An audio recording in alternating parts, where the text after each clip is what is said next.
What did it take Jesus to memorize the Torah? Thousands of hours. Are you a Talmud? Are you a disciple? Tell me the definition of disciple.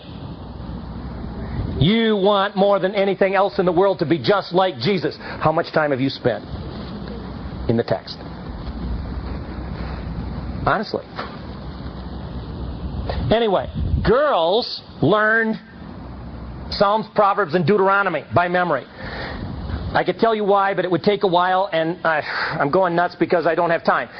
One thing to notice, Jesus quotes Scripture 3 times to an audience that is called women.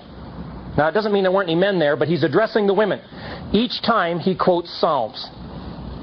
He's quoting Scriptures they knew, because he knew the women knew the Psalms.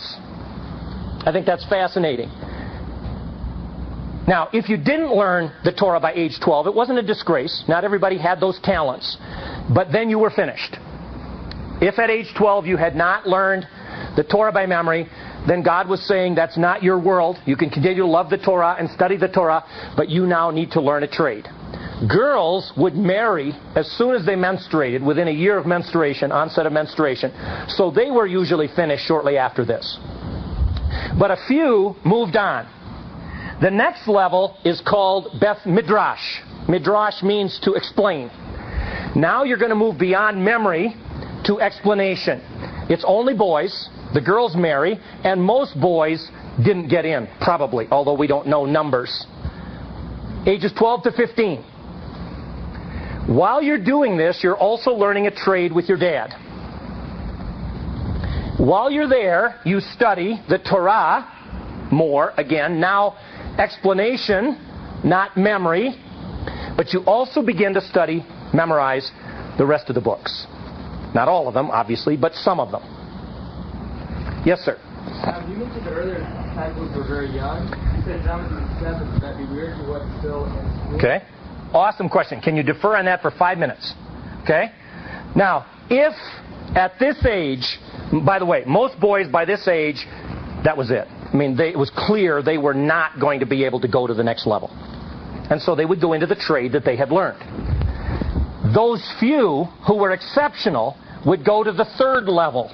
That's only boys, ages 15 to 30, young men. And they would study the entire Tanakh to interpret it. That's what the word Talmud means, to interpret. Not only understand or explain, but to interpret. And they would study, I don't know if I wrote this or not, yes, they would study to age 30, and if at age 30 they were unusually brilliant, they would then become Torah teachers. Now, these guys studied with the rabbis with smicha. That makes sense? And they are called the Talmidim. Look, these people are not Talmidim. These are students. They're studying with a rabbi, but they're not Talmidim. These people, boys, are students. They're studying with Torah teachers, not rabbis with smicha. And they're not studying to become like, they're studying to understand. Those few who made it to this level now become the students, the Talmidim of a smichad rabbi, and their goal is to become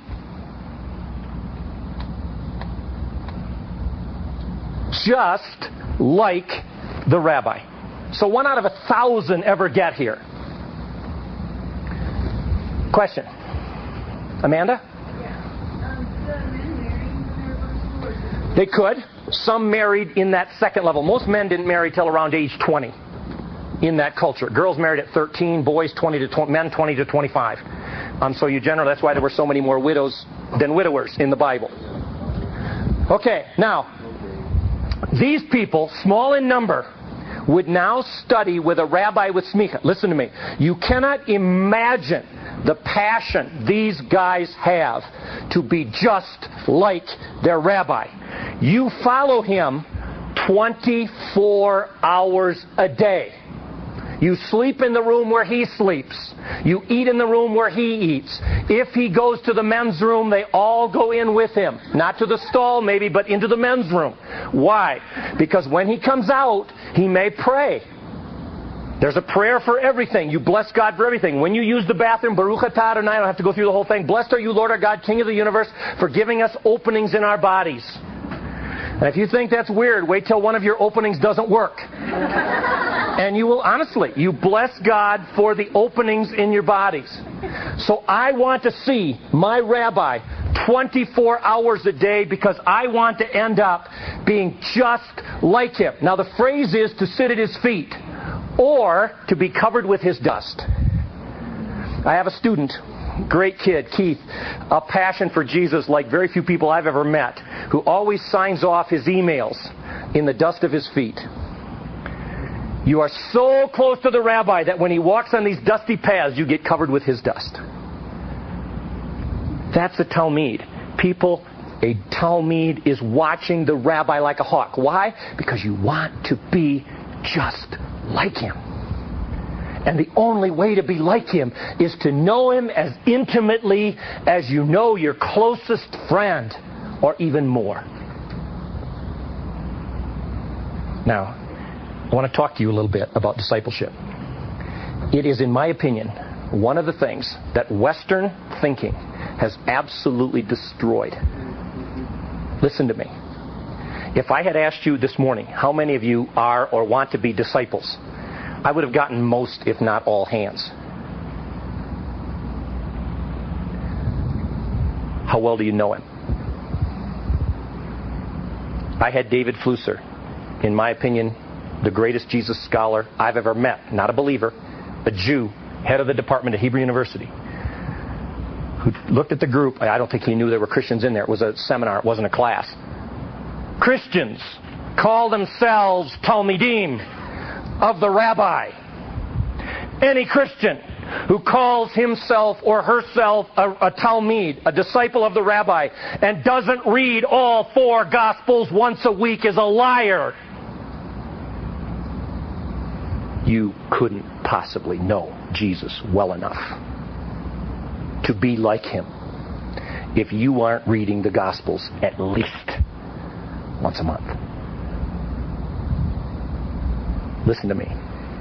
We are not disciples. An hour on Sunday, 10 minutes before we go to bed, and a Bible study a week. That is not a disciple. A disciple is 24 hours a day, and it's every fiber of your body. There never is a moment that passes without you thinking, how could I be as a person, as a athlete, as a student, as an artist, how could I be more like Jesus at this moment? I was in a church not so long ago, and the bulletin said discipleship training 6 Wednesday nights for an hour and a half. I didn't know whether to laugh or cry. That isn't discipleship. That's dabbling. It's maybe good. I'm sure what they did was what... If you and I are not consumed with a passion to know Jesus so well that we become like him more and more and more, we're not Talmidim. And I'll be honest, I haven't met many Talmidim.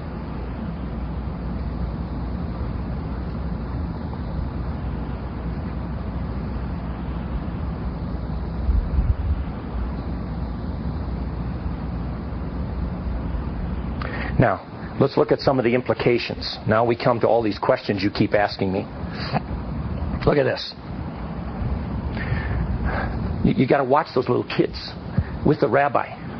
They hang on every single word. Now you can say, okay, that's abusive. Listen, maybe it is in there. That's what Jesus did. And those guys that followed him around, they weren't always very much like him. But in church tradition, which isn't inspired, almost all of them died as martyrs. Tell me, were they like the rabbi or not? You bet they were. Almost all of them.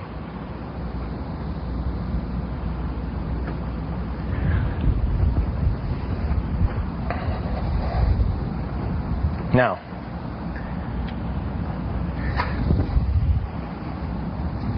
how old were Jesus' disciples? Well, at what age did you join a rabbi with smicha? 15. And what if people like Peter and Andrew and Matthew were already learning life's occupation? They could have been under 15. Maybe they didn't get into Beth Midrash.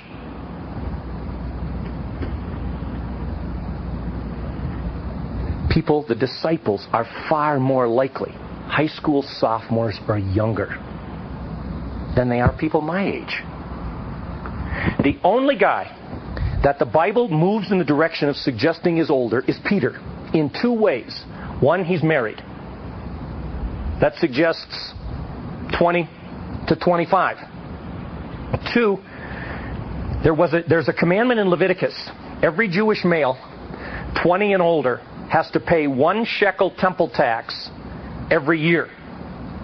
Peter came, disciples are there, Peter came to Jesus and said, Rabbi, how will we pay our temple tax? Now he doesn't mean, I'm out of money, where are we going to get it from? He means, I want to be like you. Show me how we will pay our tax this year. And Jesus says, that's a good question. Go fishing. And he catches a fish, and in his mouth is I made a mistake. Every Jewish male 20 and above has to pay a half shekel temple tax every year. Catches a fish. What's in the fish's mouth? A coin, 1 shekel. And Jesus says, Peter, that's for your temple tax and mine. Where's the tax for the other guys? Probably not 20. The word for John, a young man, if John is referring to himself, means a pre-adolescent. He could be as young as 8. I understand why he was Jesus' favorite. He's just a kid. A little kid.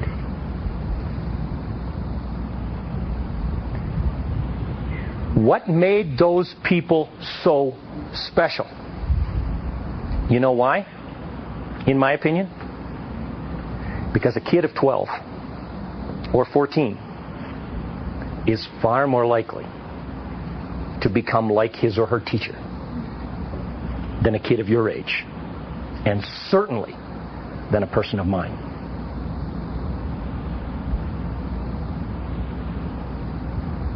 They were respected when they traveled around because they were so young. They were so respected by the culture there. I always heard that the argument that he waited long to be at 30 or so because that's the time when he was most respected as a rabbi or Okay. That gets me to the next point. So I'm going to go to that next point, but I don't want to step on the question here. So ask me your question. I'll see where it fits. Matthew, a tax collector. Okay. People come up with right away, well, Peter and Andrew were fishing. But remember, you start learning a trade at age 12. Okay, you didn't take notes, I'm sure. But at age 12, you start learning a trade. What was the tax collector's trade? Well, we see a tax collector is in the IRS office filling out W-2 forms. No, a tax collector sits next to you while you're fishing. Nice thing. Sits next to you while you're fishing and says 1, 2, 3, 4, 28, 42, 51. You owe me 9. 9! That's the tax. So I take 9. Now what do I do with the 9? I go to town. What am I going to do with those fish? Send them to Rome? No. I take the fish and I go to the market and I sell them for 50 cents less a pound than he's selling. So I undercut him. I get the money and I send them. How old do you have to be to count fish? Understand that to be a tax collector, you could have been 60 or you could have been 10. It's not a CPA. And that's, you can say, well, but you can't prove. No, I can't prove it. I'm saying put it in its culture. How old are the disciples? Why do they always live to be so old? Why only Peter with a wife? What about letting the little children come to me? See? Who do you think the disciples thought he was talking about? Unless you become like little children. I think they talk... Okay, that's us. Now, let me continue. How did you become a Talmid? In every case but 2. There are 2 rabbis who are different. It went like this. We've got Rabbi Matthew. Let's imagine I'm 15 and I know almost the whole Tanakh. I mean, I was good. Let's imagine that. Big imagination, but imagine. So I'm looking around. Rabbi, I like this guy, but he's doing good. That rabbi probably going to die in a while, and I'd have to, okay, I'm young. I love this guy. Brilliant. May I ask you a question? Your reputation has preceded you. Yes, my son. Thank you very much. May I follow you? Now, what did I just ask him? Pardon? Yeah, that's Western. Can I be a Talmud? What am I really asking him? Can I be like you? Do you think I could be like you, Rabbi? Well, I'm honored you would ask. Recite Leviticus. That's easy. That was second grade. Very good, my son. Didn't miss a word. Recite Deuteronomy. Okay. Did great. You're very good. My son, the book of Amos, 17 times takes a phrase from Deuteronomy and then explains it in prophecy. Give me the 17 phrases and the explanation. Boy, I should have taken notes. I can remember 15. He says, my son, you're a wise and godly man. You know Tanakh. Live for the Lord. Become a potter like your father. Be the best potter you can be. I'm sorry. God has not given you the gifts to be like me. Now, I suppose people were crushed, but only 1 out of 1,000 got in anyway. So maybe I tried Rabbi Luke. Maybe I just thought, well, that's God's answer. This is a man with smicha. Listen to me. I want you to think about Jesus. He walked along and saw 2 guys fishing. Tell me what that tells you about those 2 guys. Regardless of what age, they didn't get into anybody else's school. You need to understand, these aren't the valedictorians. These aren't the merit scholars. These aren't the kids with the IQs of 160. These are people who didn't cut it. And Jesus walked up to them. Only Hillel does this. And Jesus said, come, follow me. What did he just say? I think you can be like me. Tell me what that says to a C student who's been turned down and rejected. I heard a sermon not so long ago where the pastor was so amazed that those guys dropped their fishing nets and followed Jesus. Are you kidding me? This rabbi had already raised the dead, cast out demons, fed 5,000 people, if Luke's chronology is correct. And he shows up and says, you can be like me. Those kids broke the Olympic record in the quarter mile, getting home saying, Abba, Ima, guess what? Rabbi Yeshua thinks I can be like him. Do you understand what it does to a person to tell them that he believes in you? There's a great verse in John chapter 15, which unfortunately we Calvinists have used entirely wrong. I didn't question my Calvinist background. I questioned the use of this passage. Jesus says to the disciples, you guys go change the world. And remember, you did not choose me. I chose you. I believe in you. Are you listening to me? If you are a Talmud of Jesus, he really believes you could be like him. He picked you, knowing you. He believed, the worst sin, said Akiba, is to teach a student to believe in God and not to teach the student that God believes in you. He believes in you. He really believes that if you will passionately become like him, you could be what those 11 were. I carry in my wallet a whole lot of things other than money. Got my pride and joy. Got the latest picture of my kids.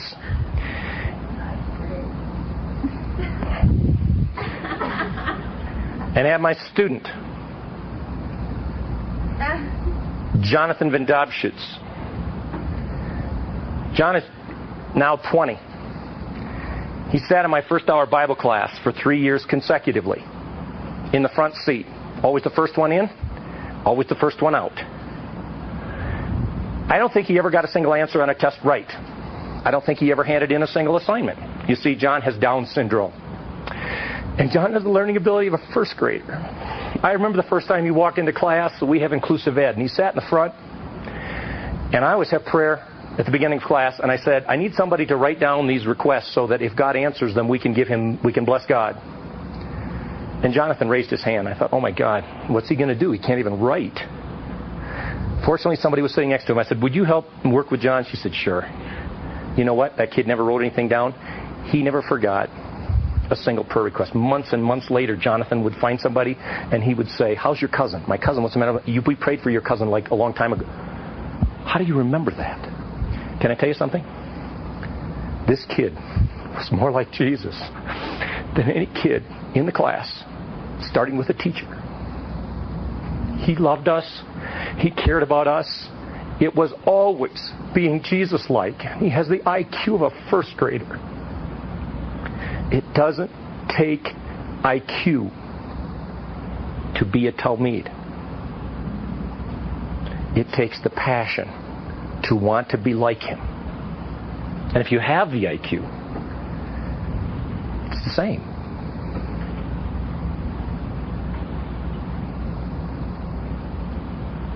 Look, they're in the lake. These guys think the sea is hell.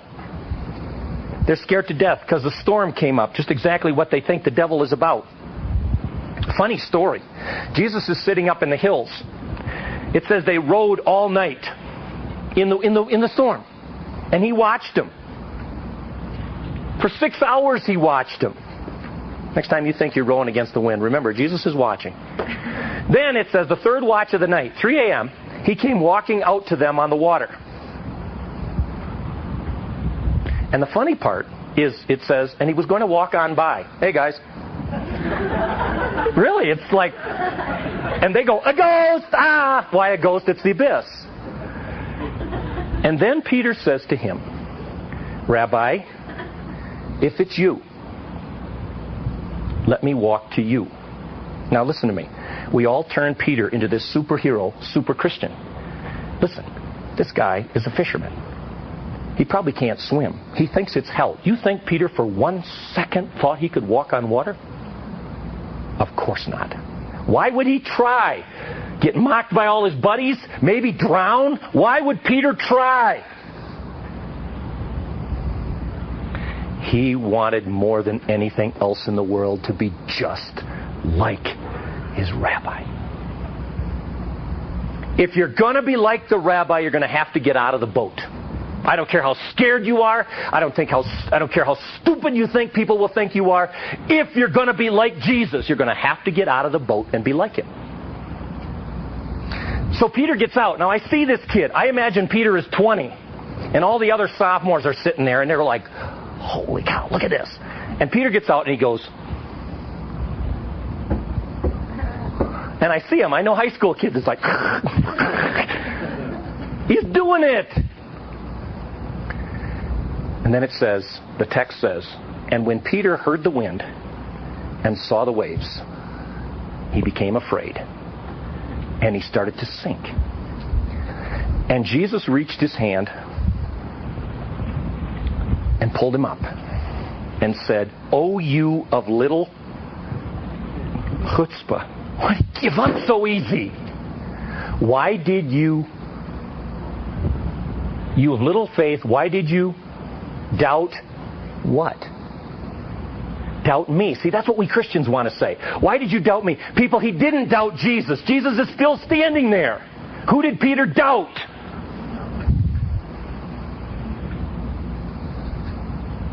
Why don't you believe you could be like Jesus? Why don't you believe you could be like Jesus? Why don't you honestly believe that if you would live out your faith with the passion they did, that the world would change? Why don't you really believe this? He believes it. We have turned discipleship into classroom. I want to tell you something. I'm no hero. And I'm not your rabbi. I want more than anything else in the whole world to be like Jesus. I eat and sleep and breathe that thought. And the way you start is the text. To know Jesus, I would recommend you read each gospel once a week. I mean, each gospel a week, so that every month you read the 4 gospels once a month. And that's in addition to other Bible reading. Get to the point where you find yourself saying, I know what Jesus would say.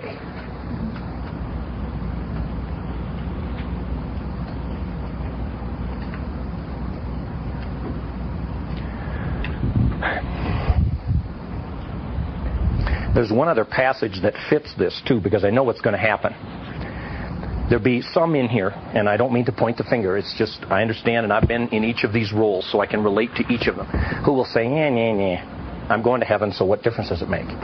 Okay, I don't know how to even deal with that. I've been called to be a Talmid. He's picked me because he believes in me, and he really thinks I could be like him. I don't know why, but he does. I'm going to do everything I can to be like him. There will be some in here who are going to say, you bet, I want that fire in my chest. I'm going to go out there and be like him. And you'll get about as far as the end of the hall, like I do, and you will say something or think something that you'll think that was about as un-Jesus-like as it gets. And you will say, he was God, I'm human. He's being interrogated for his life. His oldest, I believe, Talmid, Peter. You know, everybody thinks Peter is so impetuous because he always talks first. Maybe. I won't argue that. You know why I think he always talks first? Because he's 20 and everybody else is 15. If you see a group of Talmidim and there's one older, the oldest one always does all the talking. Because it's wisdom. And Peter's got the guts to come back. His rabbi's over there with his back to him. I know he can see him because the text says so. And Peter's standing around the fire. And a woman says, hey, you were with that rabbi. Hey, Peter said, I never saw him. Never saw him? You're a Talmid who wants to be just like the rabbi, and you never saw him before in your life? Another person. You were with him. I know you were with him. I swear to God, I never saw this man before. You're a Talmid who wants more than anything else in the world to be just like the rabbi, and you swear to God that you never saw him before? And then the woman again. Your accent, you speak mit the brogue. May God damn me if I ever saw him. And the text says, and Jesus turned and looked at Peter. Just looked at him.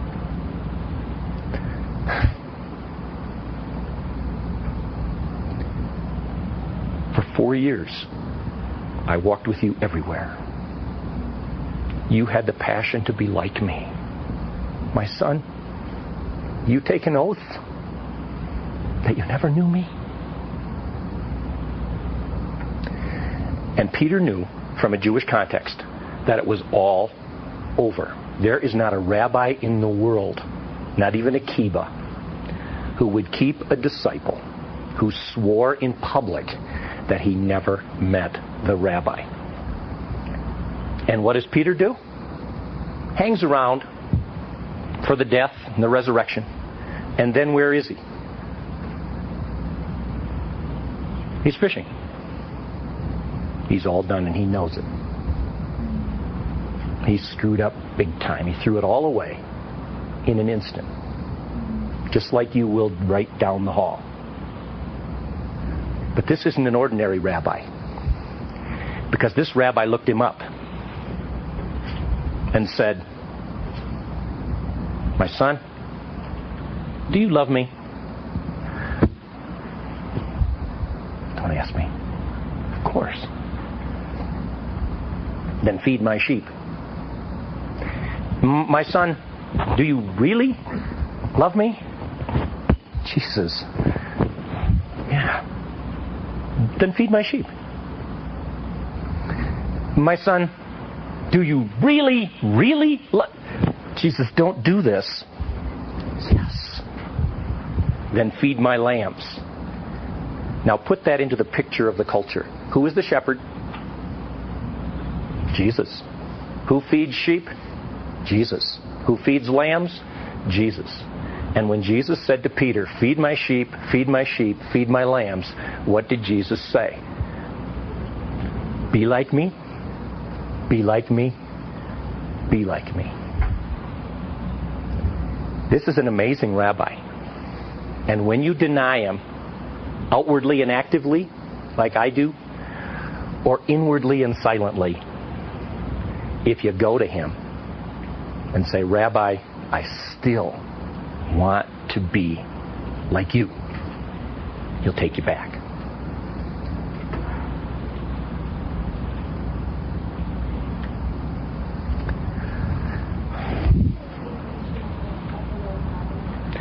People make a big thing about the word love in the Greek. And the question is, what does the word love there in the Greek mean? Do you love me? Do you love me? Do you love me? He uses one word twice, one word once. Maybe. In the first place, I think you have to be careful with that because Jesus was certainly not speaking Greek. So the Greek writer is trying to capture something from either Aramaic or Hebrew into the Greek language. And I know the Bible is inspired. Those are exactly the words God wanted. But what Hebrew words lie behind them? And can we make the case that the Greek words are to be literally taken as the words that Jesus said? Well, it's not that simple. So I don't want to get into the textual debate here, except to say this. What the Greek captures, I think, is that each word increases the intensity. So that's why I say, do you love me? Do you really love me? Do you really, really love me? Because that, I think, you can say for sure. Whether the use of the agape in there means do you love me this way, and do you love me this way, and do you love me this way, I don't have an answer. But it's a good question. Do you read that when Jesus was the same, like the age of 15 and 30, that he followed an earthly rabbi? Who would his rabbi have been most likely? John the Baptist. He's in the desert, and he shows up, and John gives him smicha. I think from age 15 on, age 12 to 15, listen, he was in Jerusalem at age 12. He then goes home and learns the trade. Then he disappears. Shows up at what age? 30. I think he's studying with John.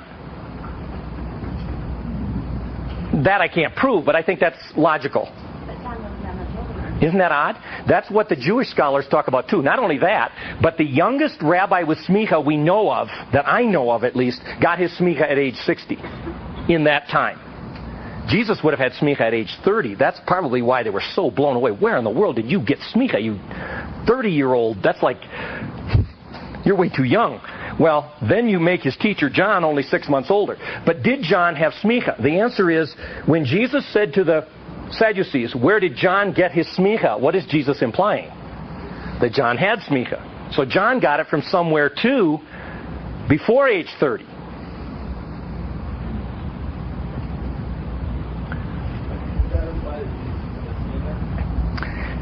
I love that. There are some distinct differences between Jesus and the Essenes, and I don't know that now we have the time to go into it. I think at the very least, the way it plays out, it suggests that John was. Good question. Okay, I'm going to take a 7-minute. Then I've got one piece I want to do, and I'm going to leave out a big chunk in the middle. And what I may do at the end is, after you've had a chance to graciously leave, because many of you have important stuff to do, and I would be the last one to want to come here and drag you out of all the great stuff you're doing. I'll probably hang around for a little while and maybe do another piece or just answer questions. Take a 7-minute, and then I've got one more. I want to show you something. I'm going to drop a big section in the middle, and then we'll pick that up. So 7 minutes, please. How are you? Hey, good. How are you? Good. They are taping this, and we want to know if we can get your okay to give it to like students and staff. Yeah, I'm sure there's no problem. The director of the ministry is the guy sitting back there. Did you talk to them? I didn't. I just know that we need your. See, he's looking at you right now. Okay. Great. So he needs to sign this with you? Well, he's all that kind of stuff I just pass on. So. Okay, the whole love thing, but didn't Jesus say agapao, then switch to phileo? Yes, but why does John? No. I don't agree with that. Agapao is a love Unconditional. That's unconditional, and phileo is a love that is permanent.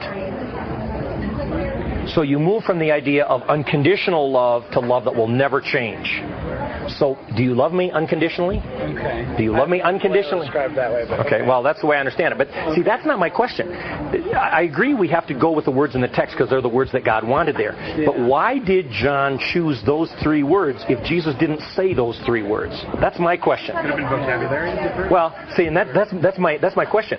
John obviously chose, inspired by the Spirit, those Greek words because something about them fit the Hebrew or Aramaic words Jesus said. Yeah. But is it the meaning of the word or the increase of degree? And in Hebrew, when you get a sequence of similar words, you go from lesser to greater almost always. Yeah. And I'm thinking, I'm not arguing because I said I don't know the answer because I don't know why John chose those words. What would be interesting to me is to look at how the Septuagint used those words in the Old Testament. But I think for sure in it there is an increase in degree in terms of the unconditional is okay, that's the way it is now. And the phileo is the brotherly love. But brotherly love is an idea of I'm going to love a brother forever because he's my brother. See, I can marry a woman, and I wouldn't do this, but marry a woman, stop loving her. But my brother is always my brother. So brotherly love, though it is translated like, phileo is brotherly, sisterly love.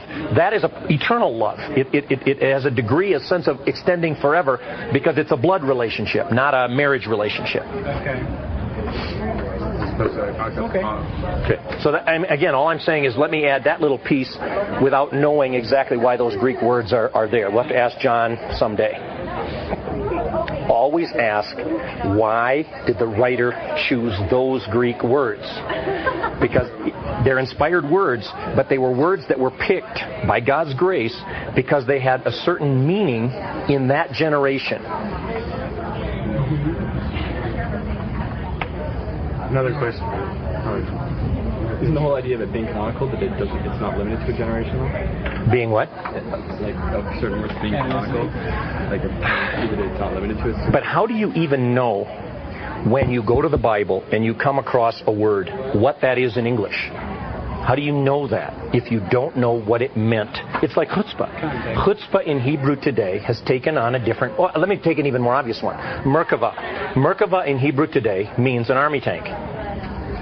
So when I come across the word Merkava in the Bible, it's there over and over again. And I know what that is. Merkava is an army tank. I've got to know what Merkava meant to the people of the Bible. Otherwise, I'll have no idea what English word to put in. Well, in the Bible, Merkava was a chariot. So, yeah, the words are eternal, but their meaning is fixed in time.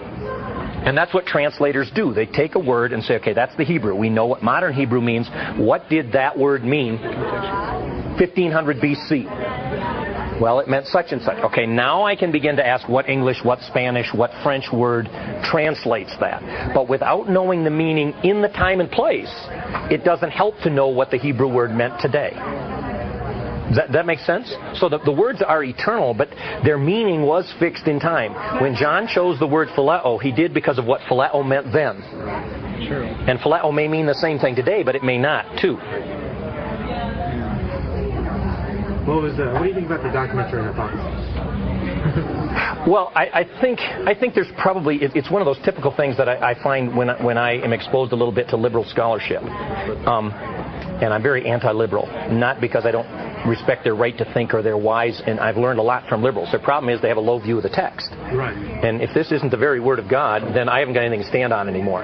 So I have a real problem with that. But I think what the documentary hypothesis helps me to see is that when the books of the Torah were assembled, by whomever, and I happen to think it was Moses, but that's not a provable hypothesis, but when they were assembled, they brought in sources from many places.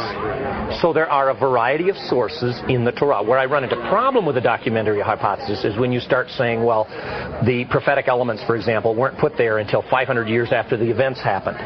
That's a bigger problem for me. That I don't believe myself. But I think the documentary hypothesis helps me to realize that the writers of the Bible were using sources just like any student would on a good research paper. And the Holy Spirit's inspiration governed what they looked for, what they found, and what parts of it they trusted and didn't trust. I mean, those things were all in God's plan.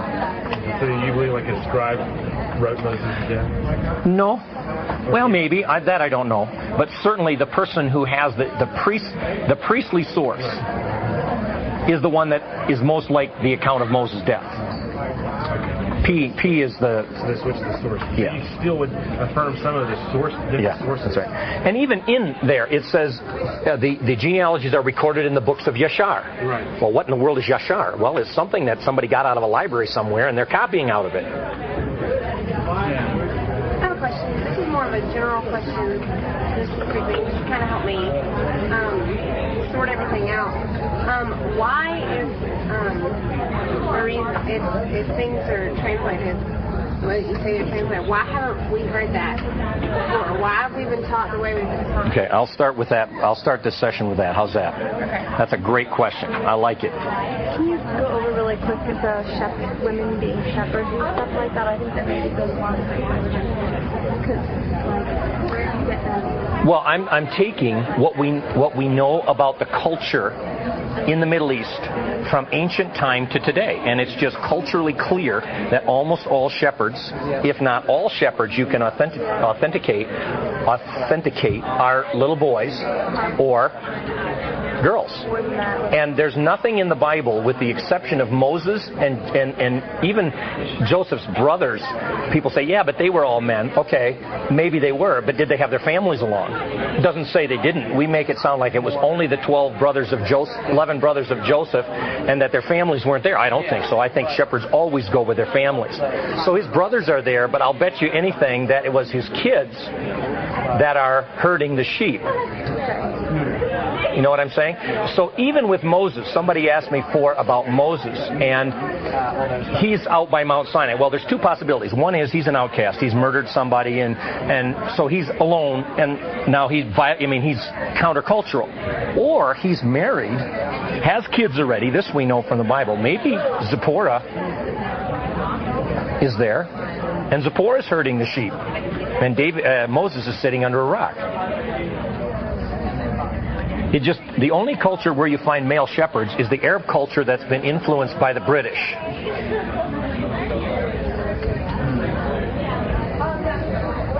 Who did John the Baptist sit under then? I don't know. There's absolutely no way to answer that, because Josephus has a lengthy account of John's life. Josephus claims to have studied with a rabbi who was in the desert baptizing named Banus. And it sure sounds a lot like John the Baptist. So there have been those that have proposed that John the Baptist studied with the same teacher that Josephus did. But that's pure speculation. I mean, it's possible, but great questions. Holy Spirit, female, right? Ooh, I shouldn't have said that. Well, the word is feminine in Hebrew. Ruach. Ruach in Hebrew. Ruach is feminine. It's a feminine word.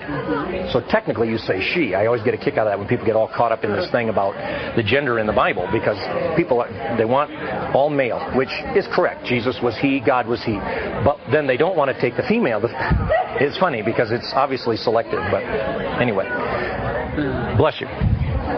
Okay. Again, I apologize for keeping on apologizing.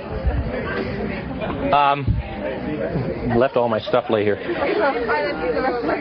There's so much that I really wanted to tell you, but at this point, I want to address a question that came up this morning and has come up 3 or 4 times, either on the floor here or up front. If all of this Jewish stuff is so powerful, if David Flusser thinks Jesus really claimed to be the Messiah, why don't they believe in Jesus? Well, I think at this point you could see that there's more than one answer, but there's one answer that you will understand better at this point than you did before. One answer might be God hasn't opened their eyes. When you get home tonight, you ought to get on your knees and bless God that He gave you the insights He did, because if He didn't, you wouldn't be a believer either. If you didn't have the parents you had, the teachers you had, something in your life He put there that brought you to Jesus. Maybe He hasn't done that for them yet. Okay, I understand that. Listen. A Jew would view Jesus as a rabbi, especially a religious Jew. Now, the rabbi is gone. So if you heard about a great rabbi that I was following, and you wanted to know what my rabbi was like, how would you figure it out? You would look at me. People, do you know what the disciples of Jesus have done? In the Byzantine period, we killed 1.5 million to 3 million Jews because they were Jewish. In the late Byzantine period, any person who became a member of a church in North Africa, the Great Augustine's Church, had to take an oath. You would never read Hebrew. You would never eat Jewish foods. You would never have any Jewish friends. You would never go to Jewish festivals. You would never read a Jewish Bible. In the Middle Ages, more than 3 to 6 million Jews were slaughtered by our brothers and sisters, the Crusaders, not only by Christians, there are brutal Jews too, but in the name of Jesus, so that they were given permission to plant a cross and to rape women as long as it was in front of the cross.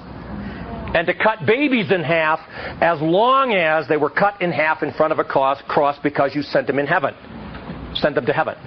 Girls would crowd into the synagogues when the soldiers rode into town in Europe with a razor blade at each other's throat so that they would kill each other as the Crusaders rode in because they knew what would happen to them if they got caught. 3 to 6 million. And then the Inquisition. 700,000 Jews killed by Christians because they refused to convert. And then the Holocaust. Martin Luther wrote a treatise called On the Jews and Their Lies, in which he says every Jew ought to be made to eat feces and drink urine and be locked into a synagogue and burnt alive. Martin Luther. And the Holocaust happened in a Christian, at least to the Jew, context. Now tell me if all of those people are Talmidim, that rabbi is the Messiah. We have spent 2,000 years proving to Jews that Jesus is a fraud. Honestly. And the biggest stumbling block of any religious Jew to believing in Jesus is not the Trinity. It's not the idea of Jesus dying for the sins of people. Those are stumbling blocks because of modern rabbinic theology, but not big ones compared to what his disciples have been like. And you know what? We have Billy Graham crusades. And we have Campus Crusade. And we call our Christian sports teams Crusaders. And we wear Crusader crosses. What do you think we say to the Jewish world, let alone the Arab world? Honestly. And I get real passionate about this because I have so many soulmates who are Jewish who do not believe Jesus is Messiah. And I understand that though they'll have to answer to God, part of it is my fault. And if you want to reach a Jew, you act like Jesus.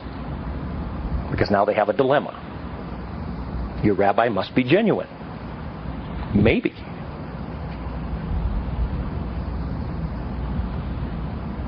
There's a book called Through Arab Eyes. It's a PhD scholar, I believe he was at Oxford at the time, who wrote a book about the Crusades, only using Arab sources. You shouldn't read it at night.